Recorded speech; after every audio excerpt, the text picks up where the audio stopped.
ಮನೋಜಯಂತು ಮಾಂಡವ್ಯಂ ಅಂತದ್ದು ಒಂದು ಶಾಸ್ತ್ರದಲ್ಲಿ ಒಂದು ಉಲ್ಲೇಖ. ಮನಸ್ಸೇ ಮೂಲ ಕಾರಣ ಅಂತ ಸಂಸಾರಕ್ಕೆ. ಮನುಷ್ಯನ ಬಂಧಕ್ಕೂ ಮತ್ತು ಮೋಕ್ಷಕ್ಕೂ ಕಾರಣ ಯಾವುದು ಅಂದರೆ ಮನಸ್ಸು ಅಂತ ಹೇಳುತ್ತೆ. ಮನಸ್ಸು ಯಾವಾಗ ಕೆಡುತ್ತೋ ಮಾತು ಕೆಡುತ್ತೆ. ಮಾತು ಕೆಡುತ್ತು ಅಂತಂದರೆ ಮನೆ ಕೆಡುತ್ತೆ. ವಾಕ್ ವಜ್ರ ಅಂತ, ಇದು ವಜ್ರ ಇದಕ್ಕೆ ಸಮಾನ ಅಂತ ಮಾತು ಅಂತಕ್ಕಂಥ.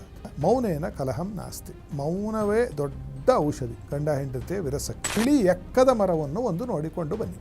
ಹಗಲಿನ ಹೊತ್ತು ಬಿಳಿ ಎಕ್ಕೆಯ ಹೂವನ್ನು ಬಿಡ್ತಕ್ಕಂತಹ ಬಿಳಿ ಎಕ್ಕದ ಗಿಡ, ಎರಡು ಕೊನೆ ಹಿಂಗಿರುತ್ತೆ. ಯಾವುದೋ ಒಂದು ಪಕ್ಕದಲ್ಲಿ ಹಿಂಗೆ ಟಿಸಿಲ್ ಹೊಡೆದಿರುತ್ತಲ್ಲ.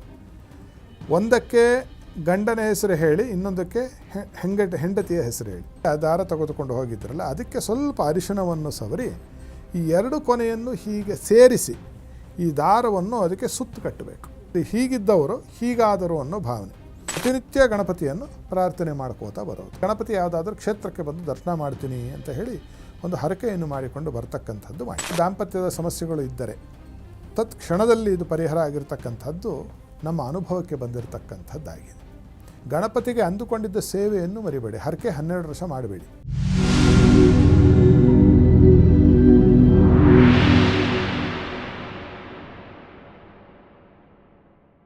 ನಮಸ್ಕಾರ ವೀಕ್ಷಕರೇ, ಟಿವಿ ವಿಕ್ರಮ ಹಂಸಧ್ವನಿ ಕಾರ್ಯಕ್ರಮಕ್ಕೆ ಸ್ವಾಗತ. ನಾನು ಶ್ವೇತಾ. ಯೋಗ ಸೂತ್ರ ಮತ್ತು ಆಧ್ಯಾತ್ಮಿಕತೆಯ ಅರ್ಥಪೂರ್ಣ ವಿಚಾರಗಳನ್ನು ತಿಳಿಸುವಂತಹ ವೇದಿಕೆಯೇ ಹಂಸಧ್ವನಿ ಕಾರ್ಯಕ್ರಮ. ತಮ್ಮ ಜ್ಞಾನದ ಬಲದಿಂದ ಭಕ್ತರಲ್ಲಿ ಹೊಸ ಚೈತನ್ಯ ಮೂಡಿಸುತ್ತಿರುವ ತತ್ವಜ್ಞಾನಿಗಳು, ಧರ್ಮಶಾಸ್ತ್ರ ಪಾರಂಗತರು, ವೇದಶಾಸ್ತ್ರ ಪರಿಣಿತರು ಆಗಿರುವಂತಹ ಹಂಸಶ್ರೀ ಸವಿತೃ ಶರ್ಮಾ ಗುರುಜಿ ಇದ್ದಾರೆ. ಗುರುಜಿ, ನಿಮಗೆ ಕಾರ್ಯಕ್ರಮಕ್ಕೆ ಆತ್ಮೀಯವಾದ ಸ್ವಾಗತ.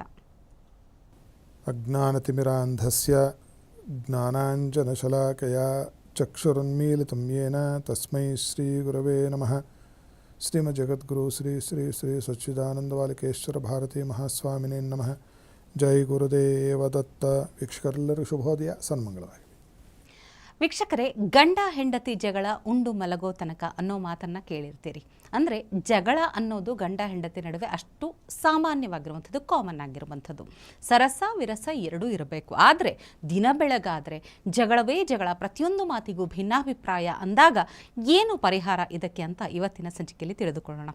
ಗುರುಜಿ, ದಾಂಪತ್ಯದಲ್ಲಿ ಅನ್ಯೋನ್ಯತೆಯನ್ನು ಸಾಧಿಸೋದು, ನಿಜ ಹೇಳಬೇಕಂದ್ರೆ ಅಪೋಸಿಟ್ ಪೋಲ್ಸ್ ಇರಬೇಕು ಅಂತ ಹೇಳ್ತಾರೆ. ಅದರಲ್ಲೂ ಒಂದು ಭಿನ್ನಾಭಿಪ್ರಾಯ ಬರದೆ ಹೆಚ್ಚಾಗಿ ಜಗಳವನ್ನು ಕಡಿಮೆ ಮಾಡಿಕೊಂಡು ಅನ್ಯೋನ್ಯತೆಯನ್ನು ಸಾಧಿಸಬೇಕು ಅಂದರೆ ಏನು ಪರಿಹಾರ ಹೇಳಿ? ಮನೋಜಯಂತು ಮಾಂಡವ್ಯಂ ಅಂತದ್ದು ಒಂದು ಶಾಸ್ತ್ರದಲ್ಲಿ ಒಂದು ಉಲ್ಲೇಖ. ನಮ್ಮ ತೀರ್ಥರೂಪರವರು ಹೇಳ್ತಾ ಇದ್ರು ನಮಗೆ ಜ್ಯೋತಿಷ್ಯ ಪಾಠ ಮಾಡಬೇಕಾದ್ರೆ. ಅಂದರೆ ಎಲ್ಲದಕ್ಕಿಂತ ದೊಡ್ಡದಾಗಿ ಏನು ಅಂತಂದರೆ ಮನಸ್ಸೇ ಮೂಲ ಕಾರಣ ಅಂತ ಸಂಸಾರಕ್ಕೆ. ಮನುಷ್ಯನ ಬಂಧಕ್ಕೂ ಮತ್ತು ಮೋಕ್ಷಕ್ಕೂ ಕಾರಣ ಯಾವುದು ಅಂದರೆ ಮನಸ್ಸು ಅಂತ ಹೇಳುತ್ತೆ ಆಧ್ಯಾತ್ಮಶಾಸ್ತ್ರವೂ ಕೂಡ. ಆದ್ದರಿಂದ ನನ್ನ ಹೆಂಡತಿ ಈಕೆ ಅಂತಲೂ ಈತ ನನ್ನ ಗಂಡ ಅನ್ನೋದು ಭಾವನೆ ಇಬ್ಬರಿಗೂ ಇದ್ದರೆ ಅಂತಹ ವಿರಸ ಬರುವುದಿಲ್ಲ.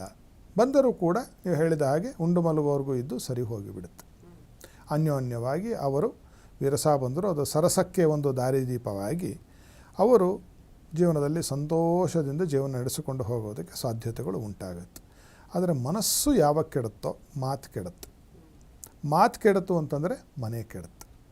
ಹೇಳ್ತಾರೆ ಹಿಂದಿನವರು, ಮಾತು ಮನೆ ಕೆಡಿಸ್ತು, ತೂತು ಒಲೆ ಕೆಡಿಸ್ತು ಅಂತ. ಆದ್ದರಿಂದ ಈ ಮಾತಿದೆಯಲ್ಲ, ಇದು ಬಹಳ ಬಹಳ ಬಹಳ ಅವಿವೇಕವನ್ನು ಎಡವಟ್ಟನ್ನು ಮಾಡ್ತಕ್ಕಂಥದ್ದು. ಯಾಕಂದರೆ ಇದು ವಾಕ್ ವಜ್ರ ಅಂತ, ಇದು ವಜ್ರ ಇದಕ್ಕೆ ಸಮಾನ ಅಂತ ಮಾತು ಅಂತಕ್ಕಂಥದ್ದು.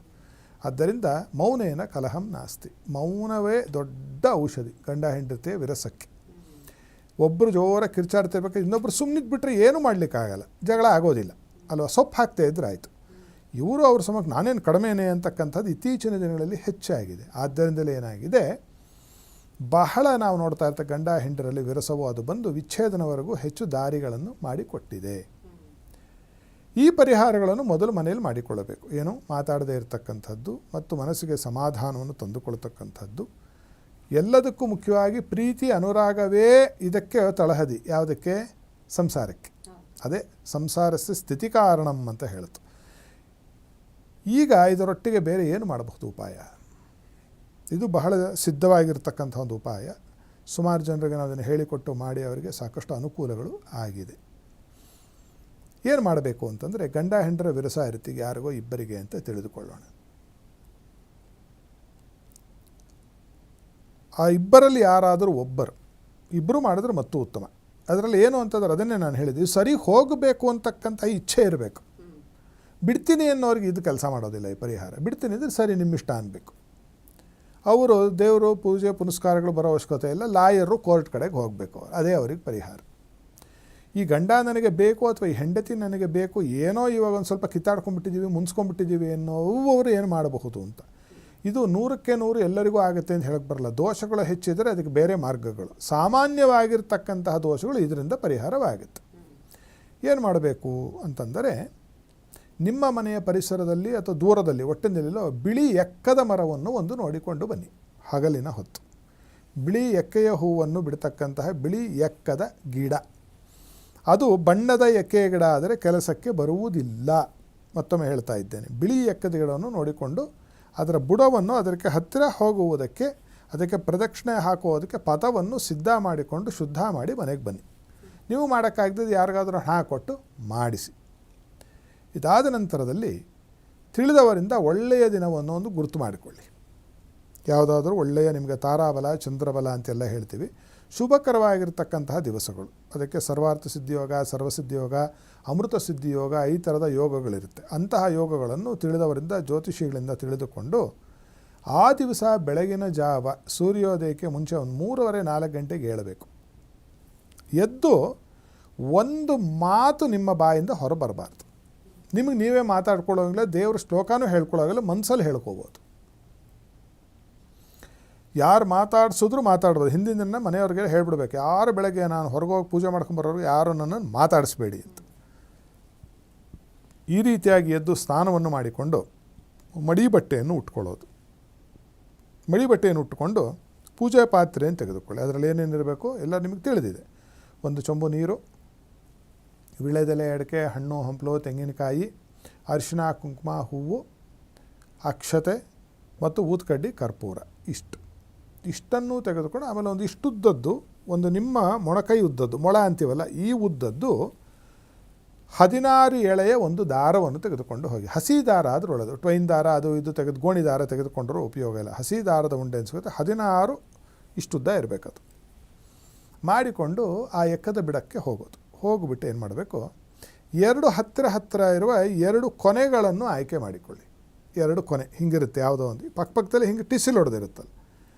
ಒಂದಕ್ಕೆ ಗಂಡನ ಹೆಸರು ಹೇಳಿ, ಇನ್ನೊಂದಕ್ಕೆ ಹೆಂಡತಿಯ ಹೆಸರು ಹೇಳಿ. ಯಾರು ಹೋದರೂ ಅಷ್ಟೇ, ಗಂಡ ಹೋದರೆ ತನ್ನ ಹೆಸರು ತನ್ನ ಹೆಂಡತಿ ಹೆಸರು, ಹೆಂಡತಿ ಹೋದರೆ ತನ್ನ ಹೆಸರು ತನ್ನ ಗಂಡನ ಹೆಸರು ಹೇಳ್ಕೊಳ್ಳೋದು.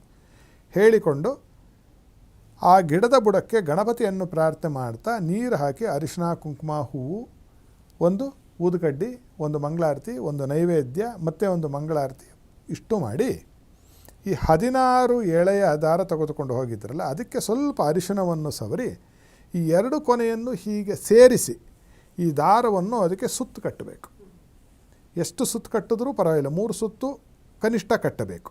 ಕಟ್ಟಿ ಅದಕ್ಕೆ 3 ಗಂಟು ಬಿಗಿಯೋದು. ಅಂದರೆ ಹೀಗಿದ್ದವರು ಹೀಗಾದರು ಅನ್ನೋ ಭಾವನೆ. ಈ 2 ಕೊನೆ ಹೇಗೆ ಸೇರ್ತೋ ಗಣಪತಿ ನಮ್ಮಿಬ್ಬರನ್ನು ಹೀಗೆ ಸೇರಿಸಿ ನಮ್ಮಲ್ಲಿ ಪ್ರೀತಿ, ವಿಶ್ವಾಸ, ಗೌರವ, ಆದರ, ಅನುರಾಗದಿಂದ ನಮ್ಮ ದಾಂಪತ್ಯ ಜೀವನ 100 ಕಾಲ ಚೆನ್ನಾಗಿ ಬಾಳೋ ಥರ ಮಾಡಪ್ಪ, ಅಪ್ಪ ನಿನ್ನ ಸೇವೆ ಮಾಡ್ತೀವಿ ಅಂತ ಅನನ್ಯವಾಗಿ ಆ ಗೌರಿ ನಂದನನಾಗಿರ್ತಕ್ಕಂತಹ ಮಹಾಗಣಪತಿಯನ್ನು ಪ್ರಾರ್ಥನೆ ಮಾಡಿ ಪ್ರದಕ್ಷಿಣೆ ನಮಸ್ಕಾರ, ನಿಮ್ಮ ಕೈಲಾದಷ್ಟು 3-5 ಪ್ರದಕ್ಷಿಣೆ ನಮಸ್ಕಾರವನ್ನು ಮಾಡಿ ಆ ನೀರು ಹಾಕಿದ ಬುಡದಲ್ಲಿ ಮಣ್ಣು ಹಸಿ ಇರುತ್ತಲ್ಲ ಅದನ್ನು ತೆಗೆದುಕೊಂಡು 1 ಚಿಟಿಕೆ ಅಥವಾ ಒಂದು ಇಷ್ಟು 3 ಬೆರಳಿಗೆ ಬಂದಷ್ಟನ್ನು ತೆಗೆದುಕೊಂಡು ಮನೆಗೆ ಬರೋದು. ಮನೆಗೆ ಬಂದು ಏನು ಮಾಡಬೇಕು, ಮನೆಯ ತಲೆಬಾಗಿಲ ಮೇಲ್ಗಡೆ ವಾಸ್ಗಾಲು ಅಂತೀವಲ್ಲ ಅದಕ್ಕೆ ಸ್ವಲ್ಪ ಹಚ್ಚೋದು ಆ ಒಂದು ಮಣ್ಣನ್ನು. ಆಮೇಲೆ ಮಿಕ್ಕ ಮಣ್ಣನ್ನು ಏನು ಮಾಡುವುದು, ನಿಮ್ಮ ಮಲಗುವ ಮನೆಯಲ್ಲಿ ಅಥವಾ ಎಲ್ಲಿ ಮಲಗ್ತಿರೋ ಆ ಸ್ಥಳದಲ್ಲಿ ಒಂದು ಕಡೆ ಇಟ್ಟು ಬಿಡೋದು. ಅದರದ್ದು ಚೀಟಿಲಿ ಕಟ್ಟಿಡ್ತಿರೋ, ಒಂದು ಡಬ್ಬಿಲಿ ಹಾಕಿಡ್ತಿರೋ, ನಿಮಗೆ ಬಿಟ್ಟಿದ್ದದು ಅಲ್ಲಿ ಹಾಕಿಟ್ಟು ಬಿಡೋದು.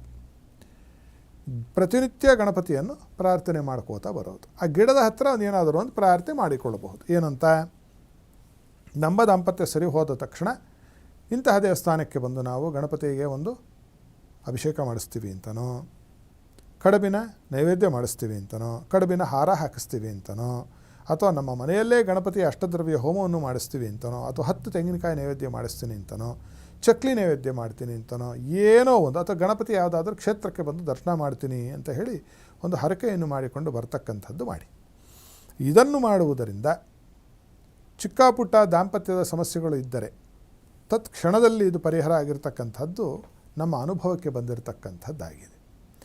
ಗಂಡ ಹೆಂಡರ ಒಂದು ಜೀವನ ಕೆಟ್ಟರೆ ಏನಾಗುತ್ತೆ, ಮಕ್ಕಳ ಜೀವನ ಕೆಟ್ಟು ಹೋಗುತ್ತೆ, ಬಹಳ ಕೆಟ್ಟು ಹೋಗ್ತಾರೆ, ಮಕ್ಕಳು ಭಾಳ ಕೆಟ್ಟ ದಾರಿಯನ್ನು ಹಿಡಿದು ಬಿಡ್ತಾರೆ. ಆದ್ದರಿಂದ ದಾಂಪತ್ಯದಲ್ಲಿ ಎಲ್ಲಾದರೂ ಸ್ವಲ್ಪ ಅಪಶ್ರುತಿ ಬಂತು ಅಂದ ತಕ್ಷಣ ಇದನ್ನು ಮಾಡುವುದು. ಇದನ್ನು ಮಾಡಿ ಏನು ಮಾಡಬೇಕು, ಗಣಪತಿಗೆ ಅಂದುಕೊಂಡಿದ್ದ ಸೇವೆಯನ್ನು ಮರಿಬೇಡಿ, ಹರಕೆ 12 ವರ್ಷ ಮಾಡಬೇಡಿ.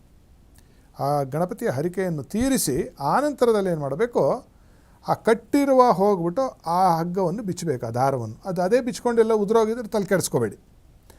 ಅದು ಹಾಗೇ ಇದ್ದರೆ ಅದನ್ನು ಅದ್ಯಾತೆ ಅಂತ ಕಾಣದೇ ಇರುವ ರೀತಿಯಲ್ಲಿ ಕಟ್ಟು ಬರಬೇಕು. ಯಾರಿಗಾದರೂ ಕಂಡ್ರೆ ಏನು ಮಾಡ್ತಾರೆ ಅಂದರೆ ಅದನ್ನು ಹೊಡೆದಾಕೋದೋ ಕಿತ್ತಾಕೋದೋ ಮಾಡಿ ಯಾರು ಜನ. ಅದನ್ನು ಬಿಚ್ಚಿ ಬರಬೇಕು. ಅದನ್ನು ಬಿಚ್ಚಿ ಅಲ್ಲೇ ಅದರ ಗಿಡದ ಬುಡಕ್ಕೆ ಹಾಕಿ ಬರಬೇಕು. ಆಮೇಲೆ ಮನೆಯಲ್ಲಿ ಮಣ್ಣು ತಂದಿಟ್ಕೊಂಡಿದ್ರಲ್ಲ, ಆ ಮಣ್ಣನ್ನು ತೆಗೆದುಕೊಂಡು ಹೋಗಿ ಪುನಃ ಆ ಗಿಡದ ಬುಡಕ್ಕೆ ಹಾಕಬೇಕು. ಇನ್ನೊಂದು ಯಾವುದೋ ಎಕ್ಕದ ಗಿಡದ ಬುಡಕ್ಕೆ ಹಾಕಿದರೆ ಉಪಯೋಗ ಇಲ್ಲ. ಈ ರೀತಿಯಾದ ಇಂತಹ ಒಂದು ಅರ್ಕ ಗಣಪತಿಯ ಪೂಜೆಯನ್ನು ಮಾಡುವುದರಿಂದ ದಾಂಪತ್ಯದಲ್ಲಿರ್ತಕ್ಕಂತಹ ಚಿಕ್ಕಪುಟ್ಟ ಸಮಸ್ಯೆಗಳು ನೀಗಿ ನಿಮ್ಮ ದಾಂಪತ್ಯ ಸೌಖ್ಯದಿಂದಲೂ ಪ್ರೀತಿಯಿಂದಲೂ ವಿಶ್ವಾಸದಿಂದಲೂ ಮುಂದುವರೆದುಕೊಂಡು ಹೋಗುತ್ತೆ. ಖಂಡಿತ ಗುರುಜಿ. ಈಗ ಎಷ್ಟೋ ಜನ ಗಂಡ ಹೆಂಡತಿ ಮಾತಾಡ್ಕೊಂಡಿರ್ತಾರೆ, ಇನ್ಮೇಲೆ ಜಗಳ ಆಡಬಾರ್ದು ನಾವು ಮನಸ್ಫೂರ್ತಿಯಾಗಿ ಪ್ರಯತ್ನ ಪಟ್ಟರೂ ಕೂಡ ಫಲಿಸ್ತಾ ಇರಲ್ಲ, ಪರಿಸ್ಥಿತಿ ಕೈ ಮೀರಿ ಮತ್ತೆ ಜಗಳಗಳಲ್ಲೇ ಕೊನೆ ಆಗ್ತಿರುತ್ತೆ. ಅಂಥವರಿಗೆ ಒಳ್ಳೆ ಪರಿಹಾರ ಸೂಚಿಸಿದಿರಿ. ತಮಗೆ ಧನ್ಯವಾದಗಳು ಗುರುಜಿ. ಸರ್ವೇ ಜನಾಃ ಸುಖಿನೋ ಭವಂತು.